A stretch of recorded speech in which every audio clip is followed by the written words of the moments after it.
In the Lab, a Texans podcast that takes a different look at things. Drew Dougherty and John Harris have their lab coats and goggles on, and the Bunsen burners burning. Here's Drew. In the Lab is now. I'm Drew, and that's John. John, how are you, buddy? I'm okay. How you doing, Drew? I'm good, man. Best of luck to Bill O'Brien and his family. Yep. Much has been said about his tenure before. Much has been said about the state of the team before. You and I today, very, very simple. We're going ahead, and where does this offense, where does this team go from here? I was struck this morning, it's Tuesday morning as we're shooting this, I was struck this morning by a tweet from Quincy Avery. He's a guy I follow on Twitter. He's a good follow on Twitter. He is a guy who coaches, amongst many others, Deshaun Watson in the offseason, always drilling him on fundamentals, drilling him on quarterback work. Quincy's a very, very bright mind in that regard. Travels around the world with Deshaun Watson when he's doing his traveling, and they still get that work in, so Deshaun's never getting rusty. But Quincy said, basically, I'm really interested to see, and I'm optimistic about what the Texans offense will do the rest of the way with Tim Kelly still calling the plays. And that got me thinking, that is an interesting thought. I could see that. You know, is Tim just going to, break off the shackles and let it rip and call things the way he wants to call them? Because there were those rumors in the past about, coming in the late hour by Bill O'Brien and changing things that the game plan had been put in place and changing that. I wonder how this changes this offense, and I wonder if there's a little bit more carefree attitude and a little bit more looseness that we haven't seen in quite some time. What was your thought when you saw that tweet, and what do you think moving forward? This is a very broad, open-ended question, and we're going to ramble about this, but what do you think, man? What does the offense hold now that O'Brien is gone? I'm curious about the whole thing. I'm curious to see, and it's going to start on Sunday against the Jacksonville Jaguars. But I would feel like, and I said this on radio, that when a new coach comes in, a new coach typically brings in, if not all of his staff, the majority of his staff. And for that reason, these coaches have got to be thinking, hey, man, this might be my last go-round as a particular type of coach, as a coach of the Texans, as a coordinator. So let it fly. Yeah. What do they have to lose? In all honesty, I mean, what do you have to lose at this particular moment? Because more than likely, down the road, that job probably isn't going to be there because there's going to be a new head coach coming in that is going to say what he wants with his staff as he moves forward. So from that perspective, if you're Tim, you let it fly. You call what you want. Now, maybe everything that Bill O'Brien ran or liked in his offense, maybe Tim likes it. But maybe there's just a different way they go about it. Maybe, like you said, maybe the shackles are off and he can be free to call the game how he wants. Maybe he can be free to run up tempo when he wants. Maybe he can be free to teach different things to Deshaun when he wants. Those are all the kind of things that Tim has to go through and figure out right now. But you know what? What do you got to lose? Over these next 12 games, let it fly. You just said it, he and Deshaun. That's been a very good relationship.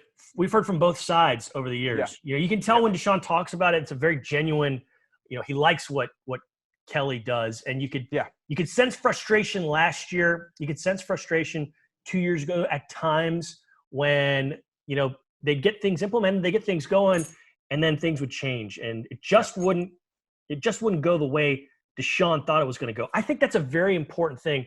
They're in it together, Deshaun and Kelly, because the other big, third part of that triangle is now gone. And those guys are very, very tight.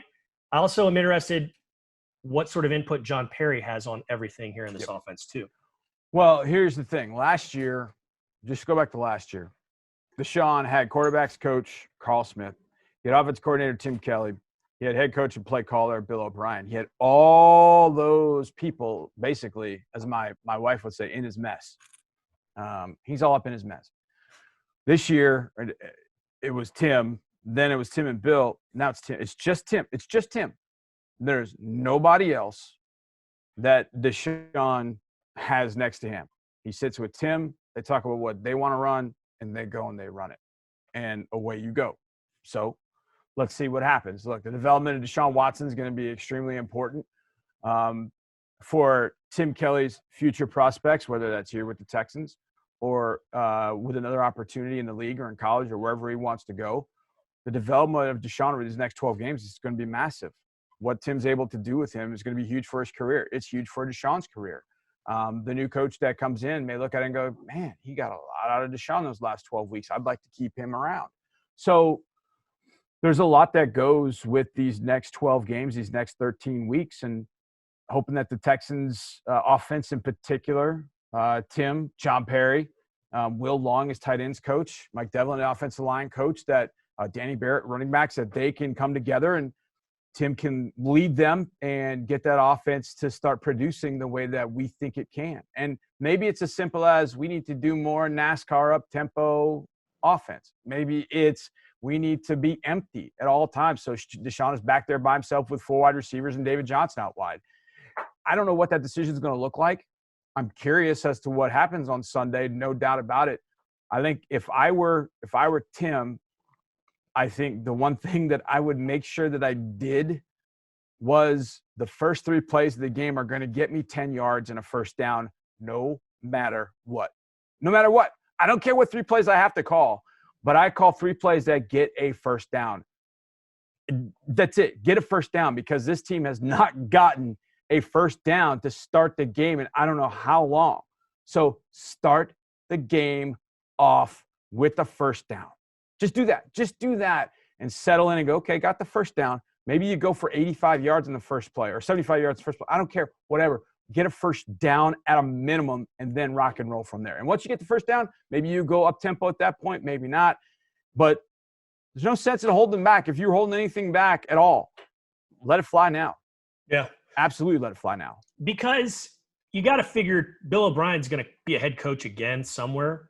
Yep. And if all else fails for Kelly, he has a good relationship with O'Brien, so he can go work with him if necessary.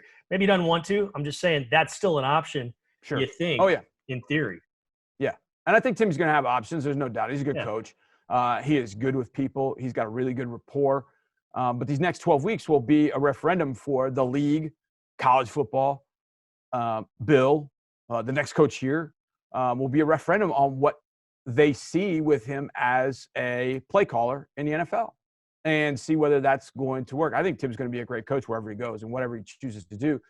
And look, maybe it doesn't turn out great. Maybe it doesn't. Maybe it turns out, Tim's not that guy, but this is a learning lesson for Tim, and he can go off elsewhere and he can learn to do it at a different place, maybe in college, maybe in the NFL, who knows? But it's definitely a learning experience, being his first time to call plays. So let's see what he's got. And we'll move on from there. Yeah, and moving on to the next opponent, it's the Jacksonville Jaguars. Interesting for a variety of reasons. Since the start of the 2011 season, this has been a series of sweeps. Yeah. One team has won both games every season. Mm-hmm. The Texans have won every game every season against them, aside from 13 and 17 when the Jags swept them in those 2 years. But otherwise, Texans have swept 15 of the last 19 games even have been Texans wins. And they're 23-13 overall in the series with the Jaguars. They've won the last 4. They beat them in London last time they played, 26-3. Yep. Maybe their most complete game of last year. It was a really impressive game. So, this is a team that's coming to town 1-3. They're just a game above you. They did beat the Colts to start the season off. That was a good win. You can't poo-poo that.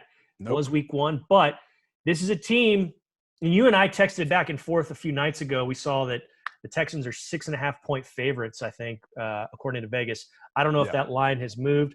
You and I aren't gamblers, but we know people who are, and we saw that tweet. I was a little surprised that the Texans were that big a favorite based on how the Texans had played so far. And not to speak for you, but I think you were feeling the same way. Yeah, sometimes with Vegas, you just never know. Like sometimes I would look at Vegas and go, why aren't we 14-point dogs in this game? How did that happen? But I do feel like in this game, this is the advice. If I was asked, hey, what's your advice for the Texans? Here's my advice. My advice is, yes, we all want to win the game, no doubt. But go play football with some joy. Go play football like it's not only your occupation, but it is something that you love to do on Sundays. Do things right, have fun, have some hop in your step. You know what? If I don't always love all the celebrations, but you know what? This week, celebrate sacks and celebrate catches and celebrate with one another. Celebrate with dances, celebrate with rock. I don't care. Whatever gives you joy on that football field, go find it. Yeah. And then make the most of it. Because, and I'm saying that for the coaches too, because when we all started playing football, the thought was, what do we like about it? We like the camaraderie of our teammates. We like the physical aspect of it. We like catching touchdowns. There's something that we liked about the game of football. So on Sunday, go find that. If you're a receiver, you probably like go catching touchdowns. Go catch a touchdown. Go catch the ball. Go make a play. Help each other out. High five each other. Be a team. Be a connected team. Be positive about what you're doing and just let it fly. And I think if they can do that, the result will be what it is. It's funny because, Drew, the one thing that I made a mistake. I felt like back when I was coaching. I remember I talked to my team about winning a particular game. And I remember after the game, we ended up losing the game. And I remember thinking about, you know what? I made too much about the win. And I said from that point on, I would never talk about winning the game. Never. I never talked to my team about winning the game. I always talked about doing the things that we needed to do in a game. You know what those things are. And if you've done those things, then the result will be something you can live with.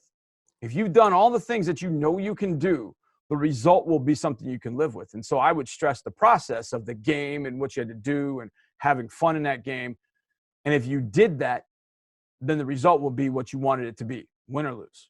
And so that is kind of the way I approach this. So don't worry about win or lose right now. Let's just worry about what do we look like as an offense? How do we execute? Let's execute every single play the way we know how. And let's have some damn fun and go win. And the win will be the result of all that. Yeah, talking about that, you make me think of last Sunday was the first time my eldest son, Robert, ever got to go to a game. He and my wife Oh, went wow. to a game. Yeah, he had a very good time. He can be pretty serious, and when he was watching the game, he was kind of giving a play-by-play to my wife. She said, "Oh, the dance cam is on," in one of the breaks. She's like, "Do you want to dance and get up?" And he's like, "Nope." He's very serious. So this Sunday, his little brother Oliver, who's 5 years old, is coming to the game. Yeah. Oh, and wow. I bet you Oliver, because I've sent you pictures, you guys. I bet you when the dance cam comes on, he's going to be going bananas. If we do see the Rock Boys bust out their celebration, he's going to be right there with them. He won't necessarily look like he's playing a guitar. Some folks might think he has some sort of condition, but he's going to have a good time and he's going to love it as long as the Texans are having a good time and loving it. So I'm fascinated to see what he does this Sunday in the stands. That's really cool, man. I hope That's there are really some cool. fun times for him because, dude, I know for you, I know you're working during the game, and but that's got to be really cool for your wife to be able to experience that with them. I mean, that's really cool. I know my wife had that opportunity with my daughter. My son, who I've talked about a lot, the game's too sensory. It's too loud. It's just not his sort of thing. So he watches sometimes from home. But my daughter gets so into the game, and so she's kind of like Robert. She gets so into the game. She's just like, why'd they do that? What's this? Why did Deshaun do that? What did they do? And, she just is so all about the game, which is so much. There's so many things to watch at one of our games. Like you said, dance cam, cheerleaders. When you come up on the big board, with a giveaway or something, there's so much to watch. And yet she just is like, let's watch the game. What's going on with the game? So, but that's really cool, man. I'm glad that Ollie's getting to go to the game this week. Yep, it's going to be a fun time. And then Marie is going to go, Robert's twin sister. She's going to go the next game after that, whenever that one is. So should be fun. Awesome. I think it's Packers in late October. So yes. All right, it's a new era of Houston Texans football. It's starting on Sunday, and I hope it's a fun one. So till then, John, take care. This has been In the Lab.